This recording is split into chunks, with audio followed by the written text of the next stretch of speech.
Oke, baik. Bismillahirrahmanirrahim. Assalamualaikum warahmatullahi wabarakatuh. Hari ini kita ketemu lagi. Kita akan membahas tentang materi vitamin dan mineral.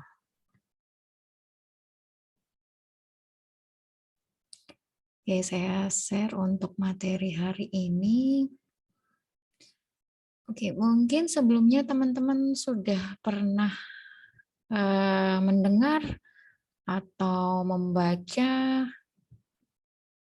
atau juga pernah mendapatkan ya tentang materi vitamin dan mineral sebelumnya, mungkin di bangku sekolah juga. Nah, hari ini kita ulas lagi, kita ulang lagi tentang apa sih vitamin dan mineral, terus dari manakah bisa mendapatkan vitamin dan mineral, dari mana sumber-sumber vitamin dan mineral, kita bahas hari ini di sini ya.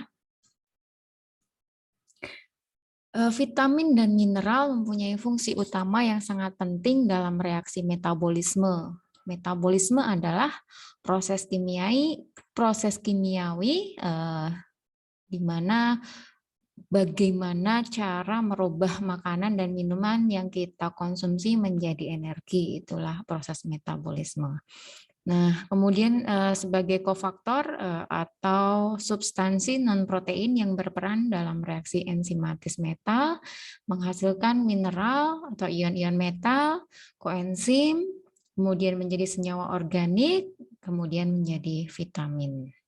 Nah, vitamin disebut vitamin karena dari kata vitalik, ya, sebagai vitalitas tubuh. Nah, ini sangat penting ya untuk kegunaan vitamin itu. Vitamin adalah mikronutrien berupa molekul organik untuk kesehatan dan pertumbuhan tubuh ya. Fungsinya di sini sebagai kofaktor non-protein bagi enzim atau terlibat dalam proses penting lainnya di tubuh.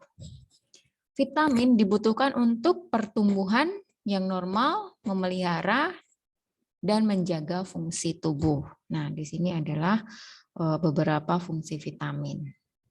Di antaranya juga yang pertama mengatur zat di dalam tubuh, menguatkan gigi serta tulang, mempercepat pertumbuhan, memperkuat daya tahan tubuh terhadap penyakit, mempercepat proses dalam penyembuhan penyakit.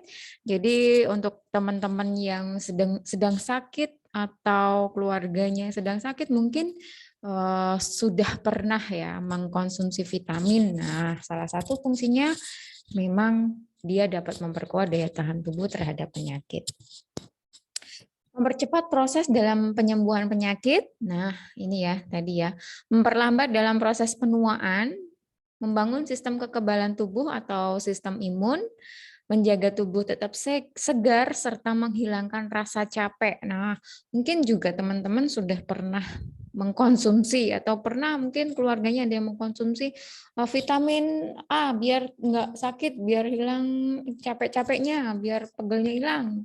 Nah, atau multivitamin apa yang sering dipakai atau diminum di rumah. Nah, kadang ada ya seperti itu ya. Nah, juga sebagai katalisator dalam reaksi biokimia tubuh serta menjaga dan meningkatkan kebugaran tubuh. Nah, banyak sekali ya fungsi vitamin secara umum di sini ya. Dan itu semuanya terdapat di dalam vitamin. Kemudian di sini ada klasifikasi vitamin, ada vitamin yang larut air, ada vitamin yang larut lemak.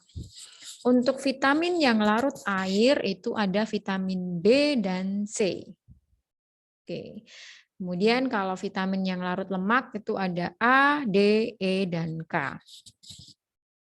Kemudian jika vitamin yang larut air itu ada gugus polarnya OH, COOH, kalau yang larut lemak itu turunan isoprena.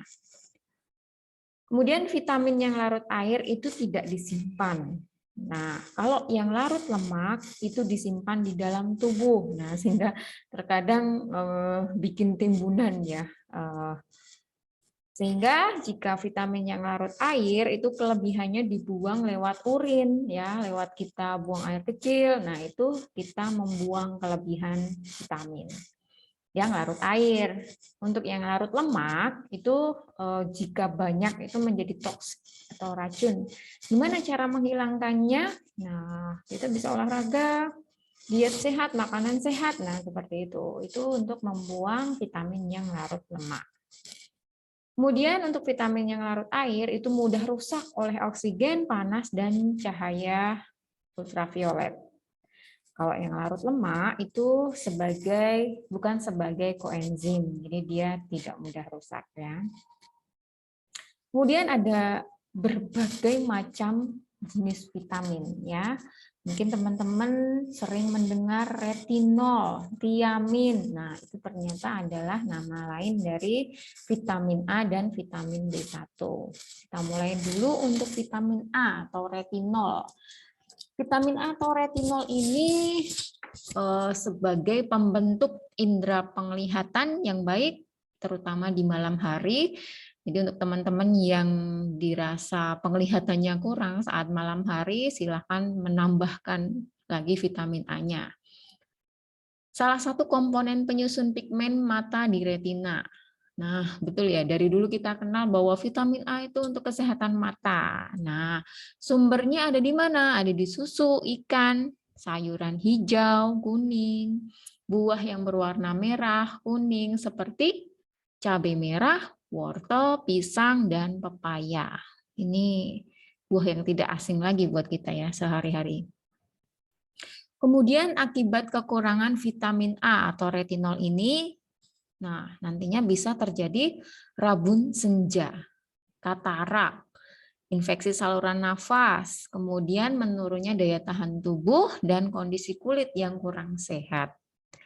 Jadi kalau ada tanda-tanda dari teman-teman ada mengalami salah satu tanda yang saya sebutkan tadi akibat kekurangan vitamin A, silahkan memperbanyak lagi konsumsi vitamin A atau retinol.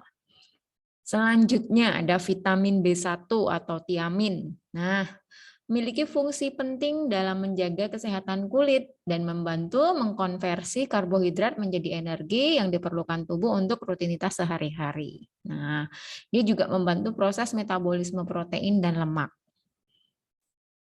Ada di dalam gandum, nasi, daging, susu, telur, tanaman, kacang-kacangan. Banyak ya. Nah, akibatnya apa jika kekurangan vitamin B1 atau tiamin ini?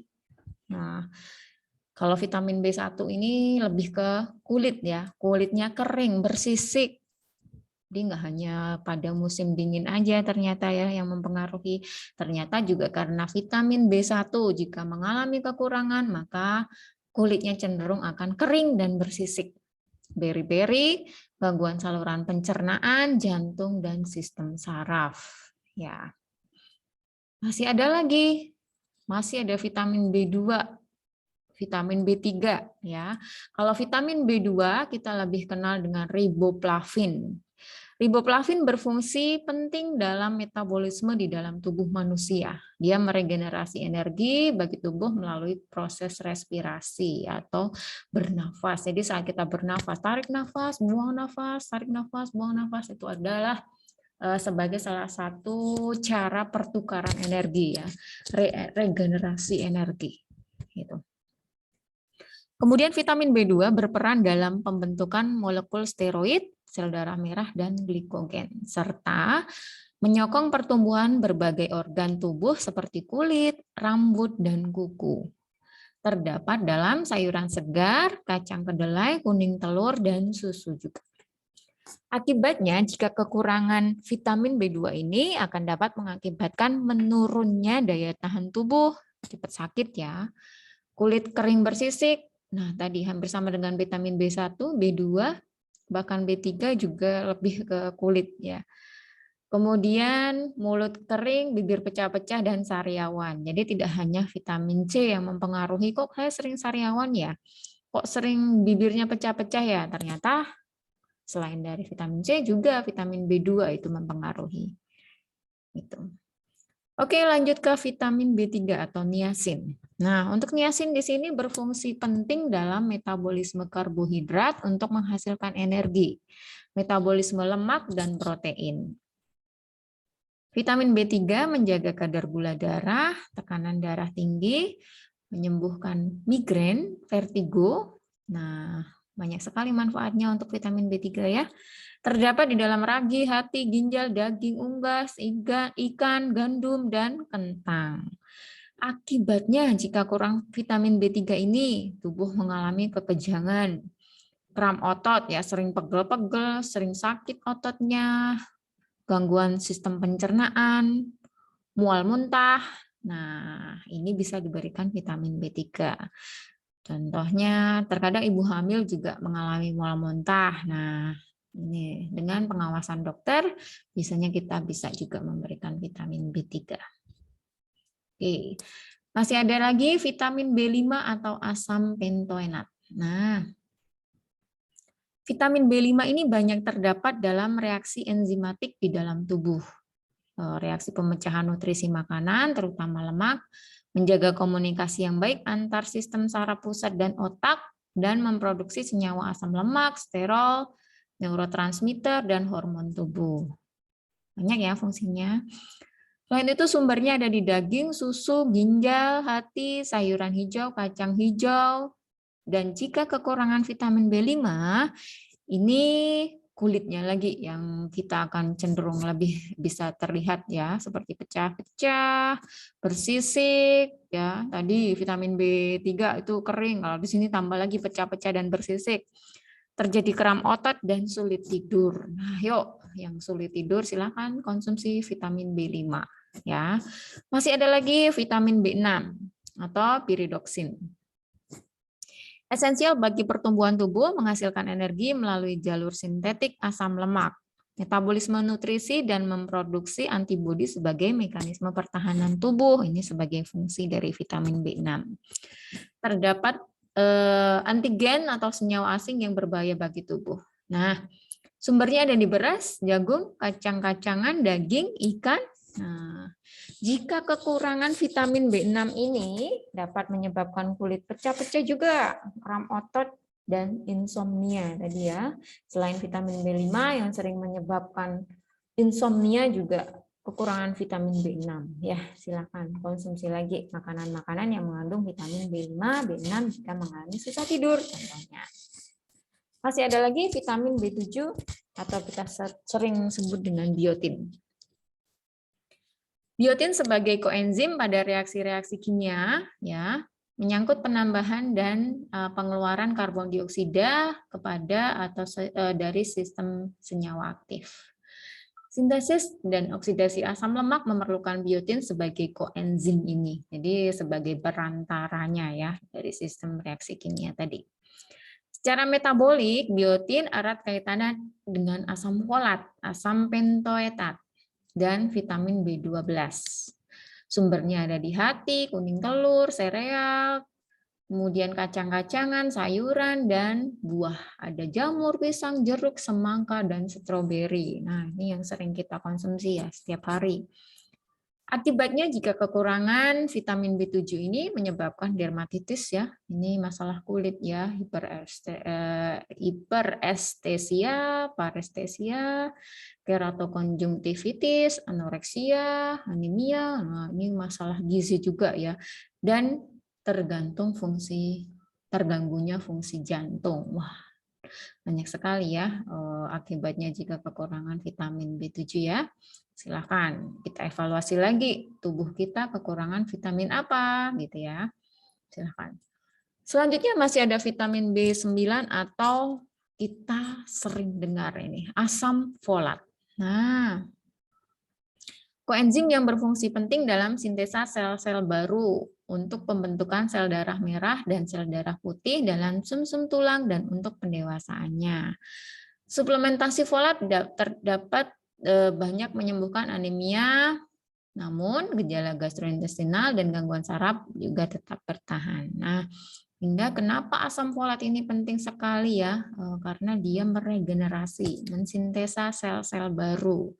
Nah, oleh karena itu kadang seperti ibu hamil itu kita anjurkan konsumsi asam folat Bu, atau juga bagi ibu-ibu calon yang hamil, nah biasanya kita anjurkan untuk yuk konsumsi lebih untuk asam folatnya gitu ya. Tetapi juga banyak, jangan berlebihan ya.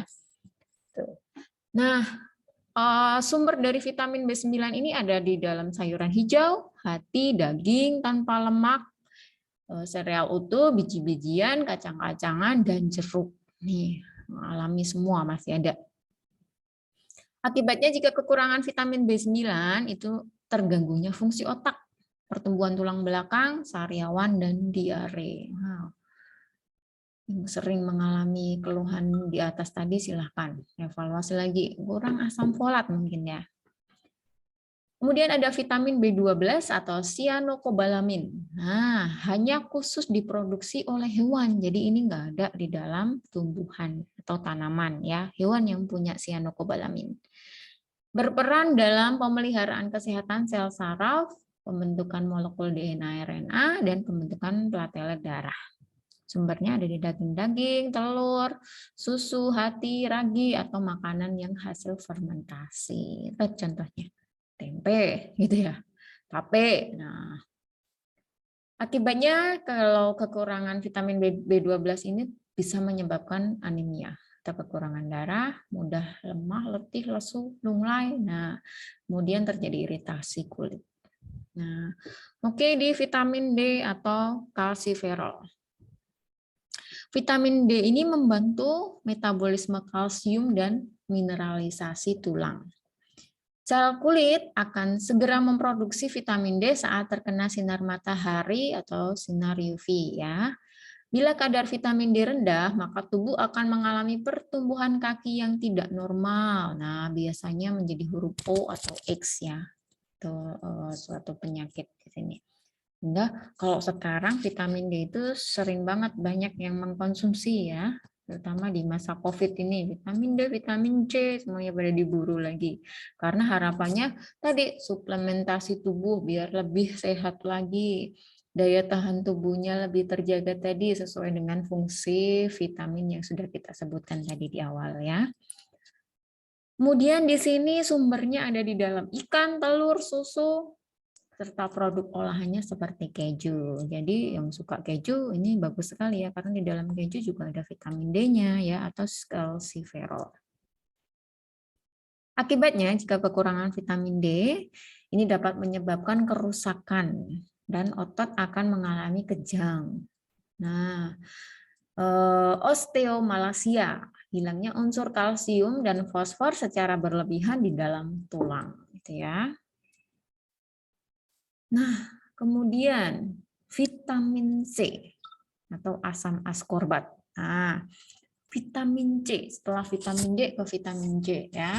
Vitamin C ini sebagai senyawa pembentuk kolagen yang merupakan protein penting penyusun jaringan kulit, sendi, tulang, dan jaringan penyokong lainnya.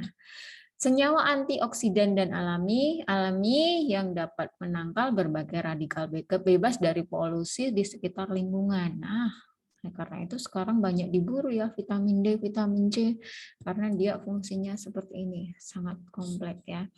Menurunkan laju mutasi dalam tubuh sehingga risiko timbulnya berbagai penyakit degeneratif, kanker dapat diturunkan. Menjaga bentuk dan struktur dari berbagai jaringan di dalam tubuh seperti otot, berperan dalam penutupan luka, sehingga saat terjadi perdarahan dan memberikan perlindungan lebih dari infeksi mikroorganisme patogen. Nah, nih selain kulit, kemudian menutrisi kulit karena ada kolagennya tadi, ya. Dia juga berperan untuk menutup luka jika terjadi perdarahan. Nah, berperan juga dalam menjaga kebugaran tubuh dan membantu mencegah berbagai jenis penyakit. Oleh karena itu, kenapa vitamin C dan vitamin D saat ini sangat laris di pasaran? Karena semua orang saat ini, apalagi sedang COVID ya, pandemi ini semuanya pasti akan mencari multivitamin tambahan untuk tubuh. Ya. Sumbernya ada di jeruk, stroberi, anggur, tomat, brokoli, kentang. Nah, yuk perbanyak makanan yang saya sebutkan tadi, jeruk, stroberi, anggur, tomat, brokoli, kentang, karena semuanya mengandung vitamin C. Ya. Akibatnya jika kekurangan vitamin C, gusi berdarah dan nyeri pada persendian itu yang sering akan dirasakan. Masih ada lagi vitamin E atau tocopherol. Fungsinya menjaga kesehatan berbagai jaringan di dalam tubuh, mulai dari jaringan kulit, mata, sel darah merah hingga hati. Dia melindungi paru-paru manusia dari polusi udara dan sebagai senyawa antioksidan alami. Nah, terdapat di dalam ikan, ayam, kuning telur, ragi, minyak tumbuh-tumbuhan ya. Sehingga jangan takut makan kuning telur ya. Terkadang ada yang cuman suka putihnya aja, kuningnya dibuang. Nah, itu karena di dalam kuning telur ada vitamin E-nya. Akibatnya jika kekurangan vitamin E ini akan menyebabkan kemandulan baik pria maupun wanita, kemudian saraf dan otot akan mengalami gangguan yang berkepanjangan. Nah, oleh karena itu para pasangan suami istri yang sedang program mungkin ingin anak atau ingin hamil, nah biasanya kita sering memberikan atau dokter spesialis kebidanan obstetrik ginekologi itu menganjurkan lebih ditambah lagi untuk konsumsi vitamin E-nya gitu ya, untuk kesuburannya gitu ya. Lanjut di vitamin K atau koagulasi. Koagulasi banyak berfungsi dalam pembentukan sistem peredaran darah yang baik dan penutupan luka. Berperan sebagai kofaktor enzim untuk mengkatalis reaksi karbosilasi asam amino, asam glutamat. Nah, di sini vitamin K juga ada dalam susu, kuning telur, dan sayuran segar. Akibatnya jika kekurangan vitamin K ini dapat menyebabkan perdarahan di dalam tubuh dan kesulitan pembekuan darah saat terjadi luka atau perdarahan. Nah, sehingga di sini untuk vitamin K kita anjurkan, mungkin teman-teman juga sudah pernah melihat saat bayi baru lahir ya, dia diberikan injeksi vitamin K. Kenapa? Karena salah satu fungsi dari vitamin K itu adalah mencegah perdarahan. Sehingga harapannya nanti tidak ada perdarahan di dalam tubuh dan tidak ada kesulitan pembekuan darah saat terjadi luka atau perdarahan. Gitu ya. Oke, kita tadi sudah belajar tentang vitamin. Selanjutnya masih ada materi tentang mineral. Apa sih mineral? Nah, kenapa sih kita perlu belajar vitamin dan mineral? Nah, karena keduanya ini memang sangat penting dalam kehidupan kita sehari-hari ya. Mineral adalah zat padat yang tersusun dari senyawa kimia yang dibentuk secara alami oleh peristiwa anorganik. Memiliki penempatan atom secara beraturan dan memiliki sifat kimia dan fisika tertentu. Mineral adalah suatu benda padat homogen yang terdapat di alam, terbentuk secara anorganik, mempunyai komposisi kimia pada batas-batas tertentu dan mempunyai atom-atom yang tersusun secara teratur. Nah, nanti kita lihat lagi gimana sih susunannya untuk atom-atomnya. Nah, mungkin di materi biokimia, fisika, nah kita belajar tentang itu semua. Mineral. 3-5% tubuh itu adalah mineral. Ya, 3-5% tubuh. Lumayan ya, adalah mineral. Unsur mineral esensial terbagi dalam 2 kelompok. Ada mineral makro dan mineral mikro. Nah, untuk klasifikasi mineral ya di sini adalah untuk mineral makro itu ada kalsium, fosfor, kalium, natrium, magnesium, dan sulfur. Mineral mikro itu ada suprum, kobalt, ferum, iodium, mangan, molybdenum, selenium, dan zinc. Jadi jangan terbalik-balik ya nanti ya. Sebutkan contoh klasifikasi mineral makro. Nah, sudah tahu. Mineral makro ada 6, mineral mikro ada 8. Contohnya seperti ini ya. Fungsi mineral bagi tubuh. Nah, mineral adalah kelompok mikro. Mikro itu kecil ya, kecil bagi tubuh. Artinya, hanya dibutuhkan dalam jumlah yang kecil, namun sangat berguna, terutama untuk berjalannya metabolisme tubuh. Tadi, gimana proses kimia fisika mengolah makanan minuman menjadi energi tadi. Ya, butuh sekali mineral ini untuk membantu berjalannya metabolisme tubuh. Misalnya nih, magnesium yang berperan sebagai kunci penting bekerjanya enzim-enzim tubuh, terutama enzim penghasil energi tubuh. Itu magnesium, ya. Nah, beda atau enggak sih vitamin dan mineral itu? Nah, kita bahas di sini ya. Mineral adalah unsur inorganik, artinya tetap dapat mempertahankan bentuk dalam tubuh.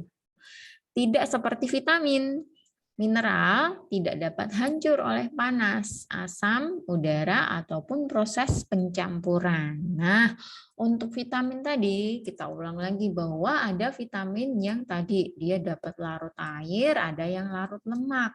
Kalau mineral, dia nggak hancur diterpa panas, asam, udara, ya. Kalau vitamin tadi ada yang hancur oleh panas, oksigen, ultraviolet. Nah, kalau mineral tidak.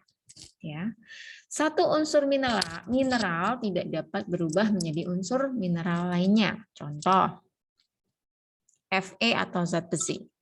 Dia akan bergabung dengan unsur lain dalam bentuk senyawa garam, tapi tidak mungkin berubah menjadi unsur lain. Ya, contoh kalsium atau Ca misalnya, ya, dia berdiri sendiri, ya. Hal ini berbeda dengan vitamin karena vitamin bisa berubah bentuk oleh provitamin, ya, vitamin yang belum aktif. Dan vitamin juga mudah sekali hancur oleh panas maupun sinar UV, contohnya riboflavin atau B2 tadi sebelumnya. Setelah mineral memasuki tubuh akan menjalankan tugasnya yaitu membantu proses metabolisme, seperti magnesium tadi. Dia berperan penting bagi tubuh terutama untuk relaksasi otot serta jaringan syaraf tadi. Kita udah metabolisme dibantu oleh magnesium, tapi juga dia berperan untuk relaksasi otot serta jaringan syaraf. Gitu ya. Nah, proses penyerapan mineral juga berbeda dari vitamin, terutama dari segi jumlah dan penanganannya di dalam tubuh. Ya, karena tadi mineral itu hanya 3-5% ya, tubuh itu adalah mineral. Oke. Klasifikasi dan fungsi mineral. Ini banyak sekali nanti di belakang ya, ada berbagai macam mineral.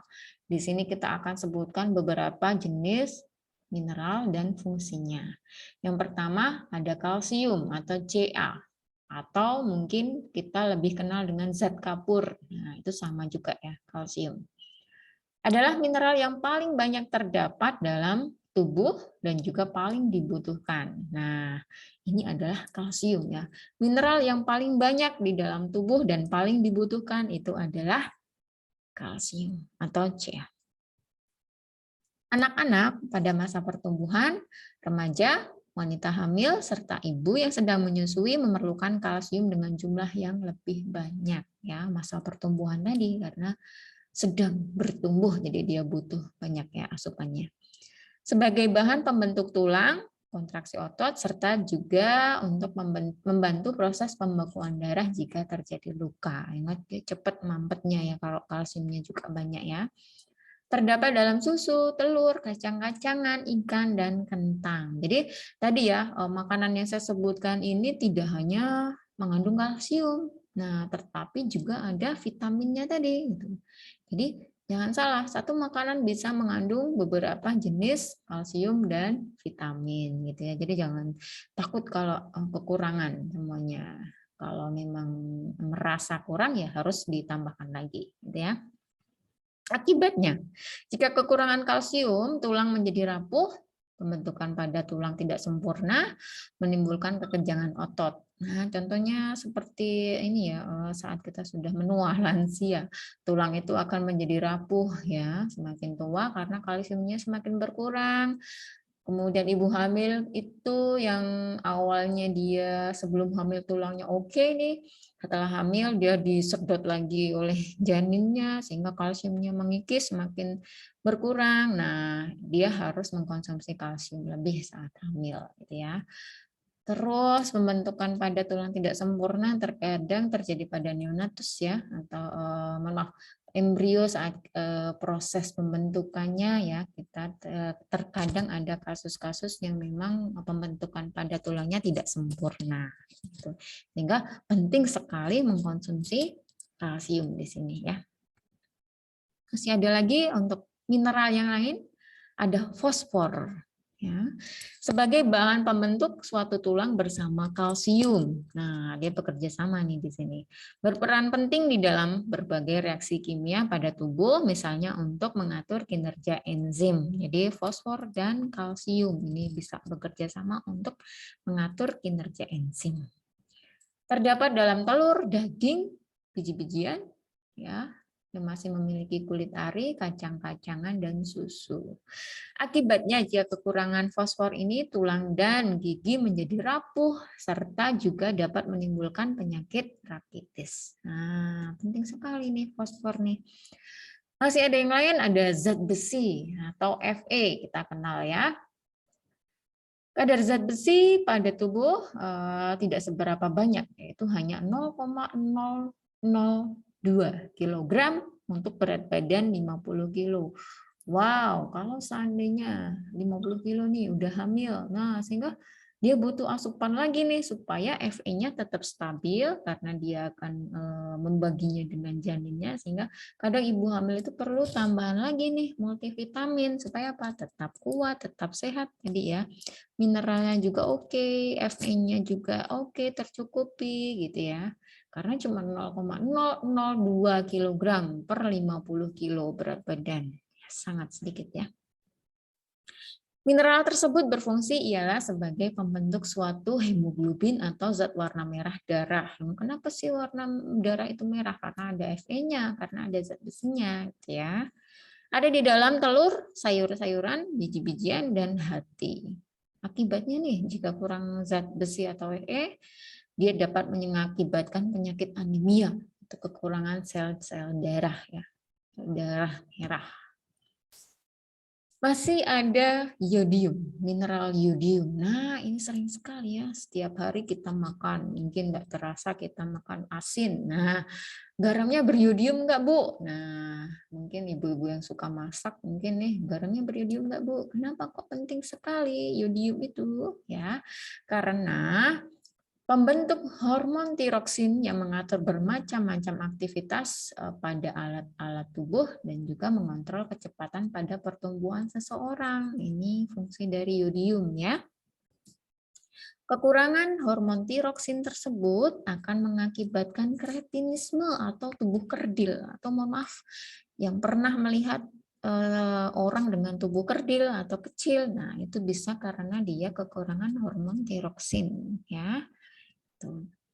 Kekurangan yodium pada orang dewasa tersebut dapat menimbulkan suatu pembengkakan gondok nih saluran di sini ya, biasanya di leher seperti penyakit gondok. Nah, itu karena kekurangan mineral yodium ya. Yodium banyak terdapat di dalam ikan laut, tiram, kerang, juga makanan lain yang berasal dari laut. Nah, akibatnya jika kekurangan yodium tadi ya, dia dapat menyebabkan penyakit gondok ya akibat dari kekurangan yodium tadi. Nah, ternyata nih kenapa kok orang-orang yang di daerah pegunungan itu banyak mengalami, atau beberapa mungkin pernah melihat ya, kenapa orang yang daerah gunung itu lebih banyak terjangkit atau sakit gondok? Karena air minumnya sedikit sekali, di dalamnya mengandung yodium ya. Sehingga terkadang kita juga mengevaluasi lagi makanan selama ini apa ya, mengandung yodium enggak ya, garam juga ya. Nah, apakah dia mengkonsumsi makanan yang berasal dari laut itu tadi? Nah, kita evaluasi lagi. Tuh. Masih ada mineral natrium atau Na dan klorin. Nah, ini sering kita gunakan juga ya, terutama pada bidang kesehatan ya. Kita ulas lagi. Kenapa sih mineral ini penting? Karena natrium, klorin itu membentuk suatu senyawa sebagai garam dapur. Kalau digabung berarti NaCl ya, natrium klorida. Nah, dalamnya berarti ada natrium dan klorin. Memelihara keseimbangan cairan pada tubuh di dalam lambung ialah komponen penyusun asam lambung atau juga asam klorida, HCl ya. Sumbernya ada di dalam garam dapur, daging, ikan, susu, juga telur. Nah, di dalam tubuh, natrium tersebut berfungsi untuk mengatur denyut jantung dan membantu proses suatu perambatan impuls saraf. Nah, akibatnya nih, jika kekurangan natrium klorin, ini bisa menyebabkan kekenjangan dan kelelahan otot. Karena dia membantu tadi ya, mengatur denyut jantungnya kita. Ya.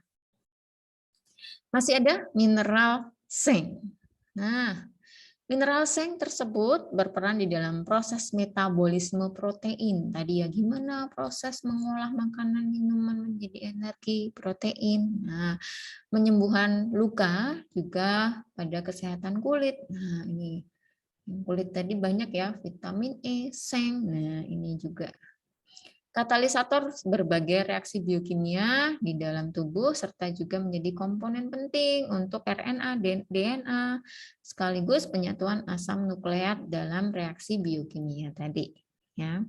Berfungsi untuk pertumbuhan perkembangan janin di dalam kandungan.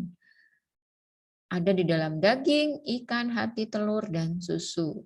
Nah, jika kekurangan seng ini bisa menyebabkan flu, herpes, depresi, wah, yang sering depresi ini, kerusakan otak, rabun senja, dermatitis, ya, sindrom malabsorpsi, infertilitas, diare, banyak sekali ya, botak, kerontokan rambut. Nah, ini juga penyebab dari kekurangan seng atau seng.